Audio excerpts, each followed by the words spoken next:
The Zimbabwean government may well announce plans for government departments to show what a member of the country's reserve bank called high preference for the Zimbabwean dollar in the payment of services.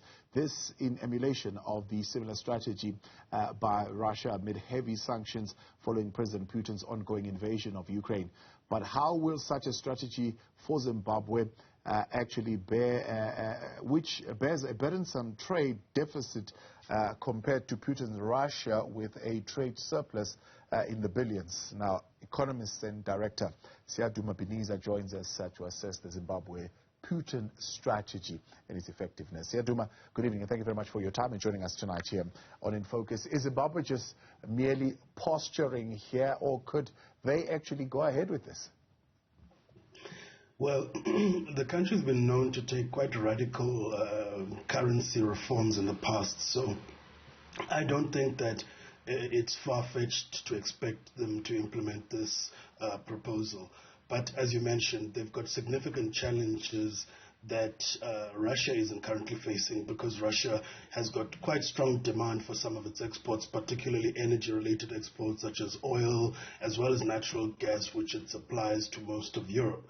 And in comparison, Zimbabwe has been struggling with economic recovery for, well, close to 2 decades now, and its exports have been somewhat stable but have been growing quite slowly, from about $3 billion in 2016 to where they are currently at around $4.4 billion yeah. in 2020.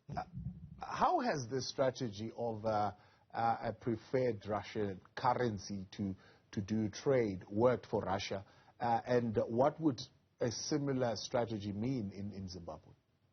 Sure. So in the Russian case, the big challenge is the liquidity of foreign exchange. Because of the sanctions, countries are actually penalized or discouraged from buying exports from Russia. So what that means is the demand for the Russian ruble is quite low, and this is done through your exports. So because you're talking about an international market, you need to exchange those. So you typically approach, say, a Russian exporter with dollars, which you then exchange for rubles, which is what creates the demand and keeps the value of the currency afloat. The challenge in Zimbabwe is slightly different, that they've got a very fundamental crisis in that they've got zero control over the exchange of the currency, and as a result, there's a parallel exchange market, a black market that exists, which adds a premium. And so whilst the official exchange rate for the Zim dollar per US dollar is somewhere between 150 to about 180 Zim dollars per US dollar, on the black market you have to bring at least 400 Zim dollars to buy a dollar. So there's this disparity because the government hasn't got tight controls over the exchange of the currency.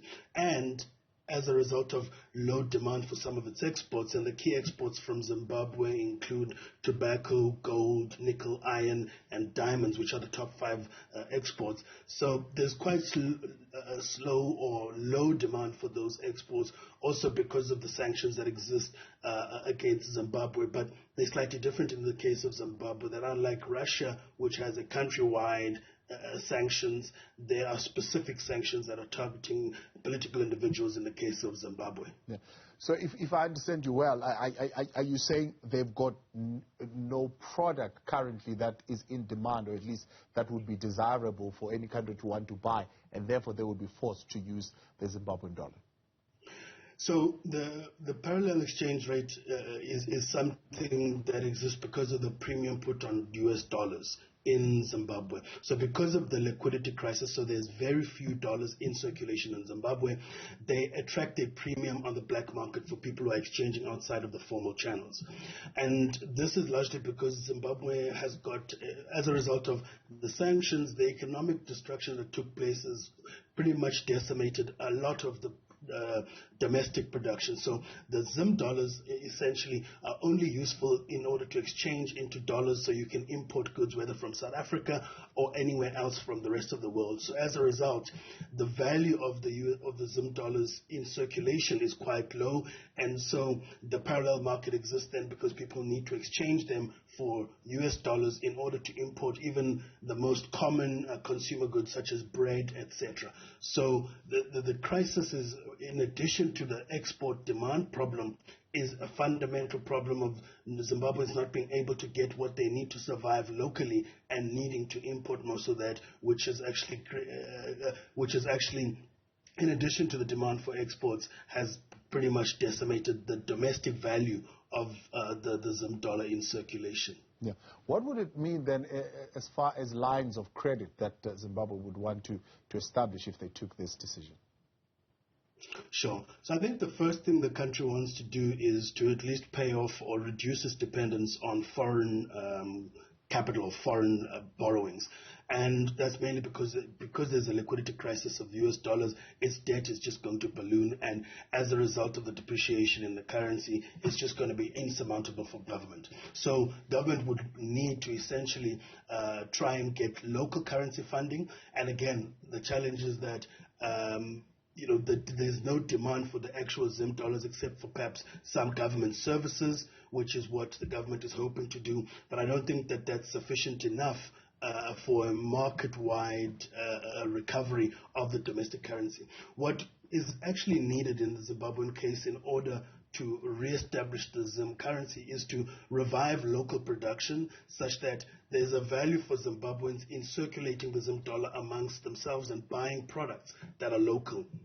And this will reduce the demand for US dollars, and as a result then start regaining the value of the Zimbabwean currency in local circulation, and then be able to use that to establish some sort of export base that can then earn additional US dollars in order to stabilize or even perhaps appreciate the value of the currency. Yeah. This, of course, they're saying is an attempt to bolster, as you put it, the strength of the Zim dollar.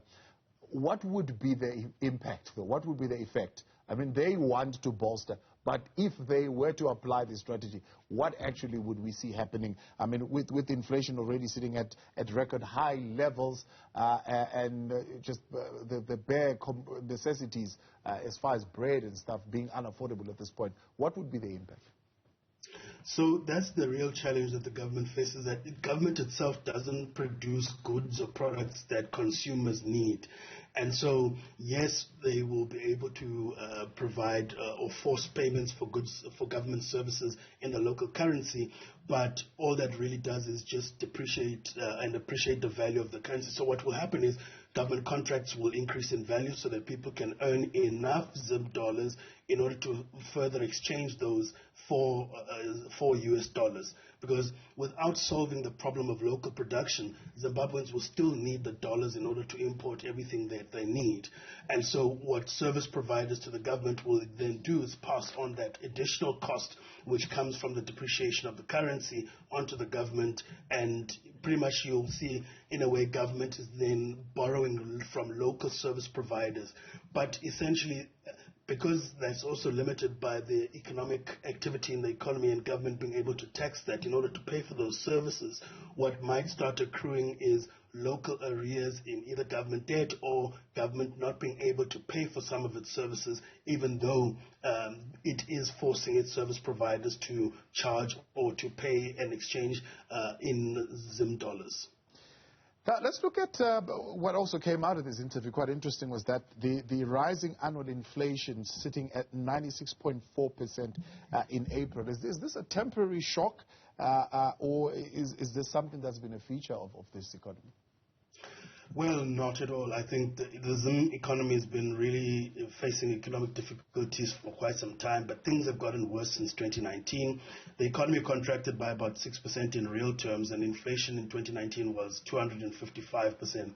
And with the pandemic in 2020, things got worse and the economy contracted again by about 5%, but inflation shot up to about 550%. So this is almost reminiscent of, the 2008 crisis times in that period in the country. So at around 96% inflation, this is pretty much equal to the average of inflation in 2021, which is around 98.5%. So I don't think that it's a sort of one-time shock. I do think that if it will persist, also because generally the cost of imports are now risen as a result of the sanctions against Russia. And this is definitely going to be bad, but obviously it's also lifted the price of commodities which Zimbabwe exports, but it's now going to be a balancing act as to whether the cost of imports has risen far greater or less than the prices of the commodities that they export, i.e. tobacco, gold, diamonds, nickel, and iron. Yeah. So they also reported that they've seen a slowdown in platinum revenue, and this is because of the 15% beneficiation tax. Talk to us about how that works and why that has resulted in a slowdown in platinum revenue. Sure. Well, I think the platinum revenues also need to be understood in the context of what platinum is generally used for, and that's primarily as catalytic converters for automobiles. And here we're talking internal combustion engines, so petrol or diesel vehicles that use fossil fuels. And as you will know, with the COP conference and the commitments that have been made, but not only by countries but also large automotive firms to end the production of internal combustion engines, some as soon as 2030, this has had a significant impact on the demand for platinum metal groups, which are used in the catalytic converters, which is basically a piece of equipment in the vehicle that reduces the carbon emissions. So essentially what this has done is had a rippling effect onto the market and the mining sector. So in addition to the government pressure on the additional taxes that they're charging, the market itself has been facing challenges with demand as a result of the commitments towards production of electric vehicles, which are intended to replace the internal combustion engine in future. Yeah. This beneficiation tax, is this something that South Africa could possibly look at? Well, again, the challenge is going to be how does Zimbabwe promote some of the little green shoots that still exist in the economy. And, one could easily argue that, yes, government could tax certain industries in order to raise revenue, but then there is also tax fatigue and also very limited returns that some of the sectors are already making currently.